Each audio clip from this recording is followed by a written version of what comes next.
Assalamualaikum warahmatullahi wabarakatuh. Kami dari kelompok 3 akan mempresentasikan hasil dari kerja kelompok kami yang berjudul Perbuatan Administrasi Negara. Di sini saya Lisa Eliananda Aisyah dengan NIM 200202110020 akan menyampaikan materi pertama, yaitu pengertian perbuatan administrasi negara. Perbuatan administrasi negara di negara hukum yang modern adalah turut campur tangannya pemerintah terhadap kehidupan rakyatnya. Perbuatan administrasi negara ini diberikan kepada badan atau pejabat administrasi negara, yaitu berupa kebebasan untuk dapat bertindak atas inisiatifnya sendiri untuk menyelesaikan segala permasalahan yang ada dalam penyelenggaraan pemerintahan yang mengedepankan kepentingan umum. Kemudian menurut Van Poelge, perbuatan administrasi negara adalah tindakan-tindakan hukum yang dilakukan oleh penguasa dalam menjalankan fungsi pemerintahan. Sedangkan menurut Romein, perbuatan administrasi negara merupakan tiap-tiap tindakan dan satu alat perlengkapan pemerintahan yang bermaksud untuk menimbulkan akibat hukum di bidang hukum administrasi.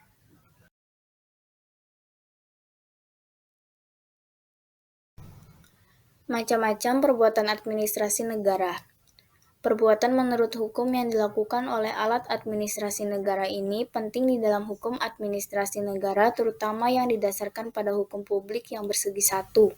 Sedangkan perbuatan hukum menurut hukum privat pada umumnya tidak termasuk di dalam hukum administrasi negara. Perbuatan alat administrasi negara yang merupakan perbuatan hukum menurut hukum privat, yaitu menyangkut hubungan hukum aparatur negara dengan subjek hukum lain berdasarkan hukum privat. Adapun bentuk perbuatan administrasi negara yang diklasifikasikan berdasarkan teori sebagai berikut. 1. Teori Donner. Dalam suatu negara hukum modern, ia membagi pekerjaan pemerintah ke dalam bentuk sebagai berikut. Pertama, menetapkan tugas atau disebut tugas politik dan mewujudkan atau melaksanakan tugas yang disebut tugas teknik. Jika teori ini diterapkan dalam praktek administrasi negara, maka secara kualitatif perbuatan administrasi negara dapat dibagi menjadi A. Perbuatan membentuk undang-undang dan peraturan, yang merupakan pekerjaan elit politik pemerintah. B. Perbuatan melaksanakan undang-undang dan peraturan, merupakan pekerjaan aparat pemerintah. 2. Teori Hans Kelsen. Ia membagi pekerjaan pemerintah menjadi: yang pertama, tugas politik als etiek adalah tugas dari elit politik pemerintah. Yang kedua, tugas politik als teknik adalah tugas dari birokrat pemerintah. Sehingga dalam melaksanakan undang-undang dan peraturan pemerintah, administrasi negara melakukan beberapa perbuatan konkret. Perbuatan tersebut dapat dibedakan menjadi perbuatan biasa, yaitu perbuatan yang tidak membawa akibat hukum. Contoh, membuat rumah, membuat masjid, dan lain sebagainya.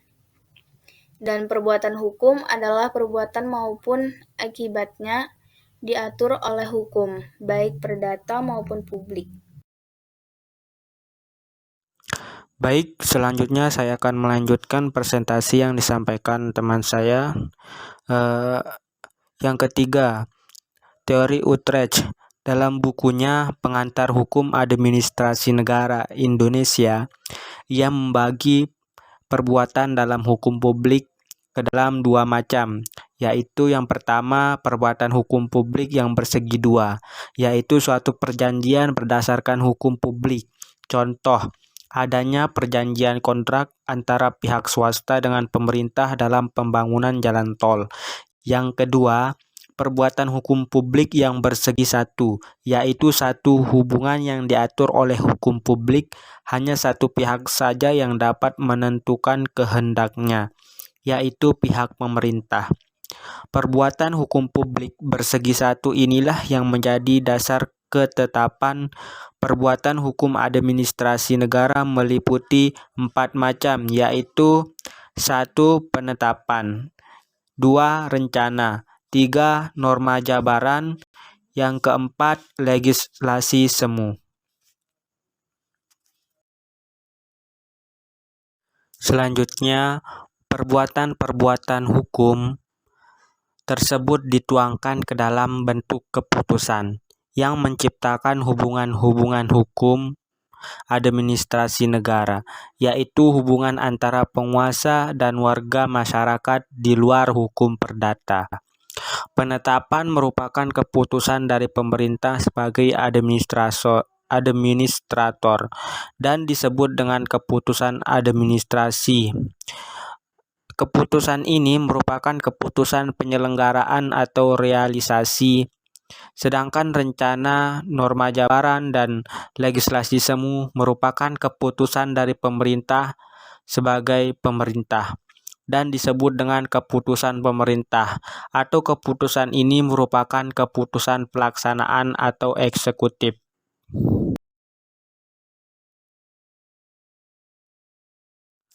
Baik, selanjutnya perbuatan administrasi negara di bidang hukum privat. Sebelumnya kita harus mengetahui apa itu hukum privat. Hukum privat menurut Bellevoet adalah hukum yang mengatur tata tertib masyarakat mengenai keluarga dan kekayaan para individu dan mengatur pula hubungan-hubungan yang diadakan antara para individu yang satu dengan yang lainnya, antara individu dengan badan negara, bila mana badan hukum turut serta dalam pergaulan hukum seolah-olah sebagai individu. Dalam melakukan perbuatan hukum, badan atau pejabat administrasi negara sering juga mengadakan hubungan hukum dengan subjek hukum lain berdasarkan hukum privat.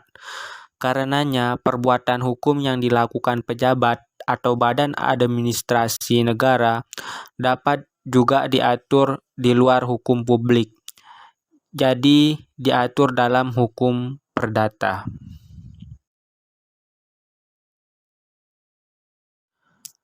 Contoh di Indonesia, administrasi negara menyewakan atau menyewa ruangan atau kantor. Menyewa terdapat dalam pasal 1548 KUH Perdata. Jual beli tanah pasal 1457 KUH Perdata. Oleh Utrecht bahwa masyarakat berkembang dengan cepat dan sering terjadi hal peraturan-peraturan hukum yang telah dibuat kemudian tidak sesuai lagi dengan keadaan sesungguhnya di dalam masyarakat. Hal itu baik mengenai peraturan hukum administrasi negara maupun hukum privat. Jadi, administrasi negara atau pemerintah harus merdeka dalam pemilihan hukum mana yang akan dijalankan. Karena dalam hal konkret, hanya administrasi negaralah yang mengetahui penyelesaian mana menjadi penyelesaian sebaik-baiknya. Terima kasih. Baik, saya Dita Dewi Anggraini sebagai presentator ketiga akan menjelaskan mengenai perbuatan administrasi negara di bidang hukum publik. Berdasarkan kewenangannya melakukan perbuatan hukum publik, pemerintah memiliki hak dan kewenangan istimewa untuk menggunakan dan menjalankan kekuasaan publik. Perbuatan hukum menurut publik ada dua macam. Yang pertama yaitu perbuatan hukum bersegi dua. Menurut Mukhtar Kusumaatmadja dan Arif Sidarta, yaitu perbuatan hukum yang memerlukan keterlibatan lebih dari satu subjek hukum untuk selesai sebagai perbuatan hukum dan memiliki akibat hukum. Dalam perbuatan hukum bersegi dua ini, ada perjanjian hukum yang dibagi menjadi dua. Yang pertama yaitu perjanjian, adalah kesepakatan antara dua atau lebih subjek hukum yang saling mengikat diri untuk mencapai tujuan tertentu. Contohnya, perjanjian kerja yang berlangsung dalam waktu pendek. Perjanjian ini dilakukan oleh seorang swasta dengan pemerintah sebagai pihak yang memberi pekerjaan.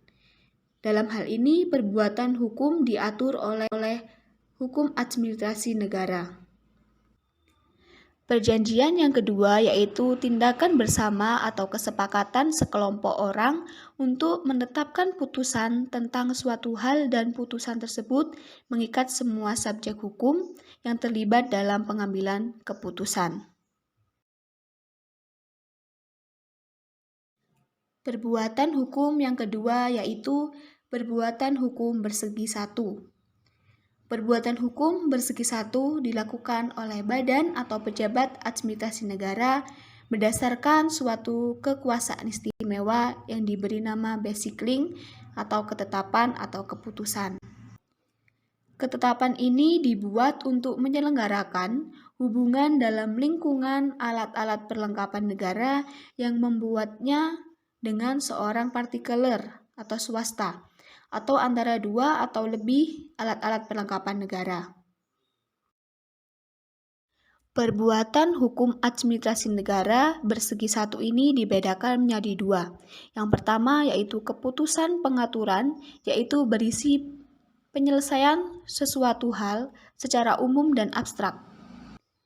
Contohnya, SK Gubernur DKI Jakarta tentang pemberian honor transport kepada guru SD di wilayah DKI Jakarta.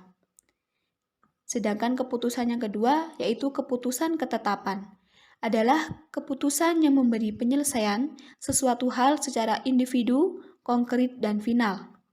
Contohnya, Budi Hartono diangkat sebagai PNS DKI Jakarta. Jadi, ketentuan tersebut hanya berlaku untuk Budi Utomo dan tidak berlaku bagi semua orang. Adapun sifat dari keputusan pemerintah dibedakan lagi menjadi dua, yaitu sifat keputusan pemerintah atau eksekutif merupakan keputusan pelaksana, artinya untuk menegakkan undang-undang dan wibawa negara. Sifat yang kedua yaitu sifat keputusan administrasi negara adalah keputusan penyelenggaraan atau realitas. Sekian dari saya, terima kasih. Wassalamualaikum warahmatullahi wabarakatuh.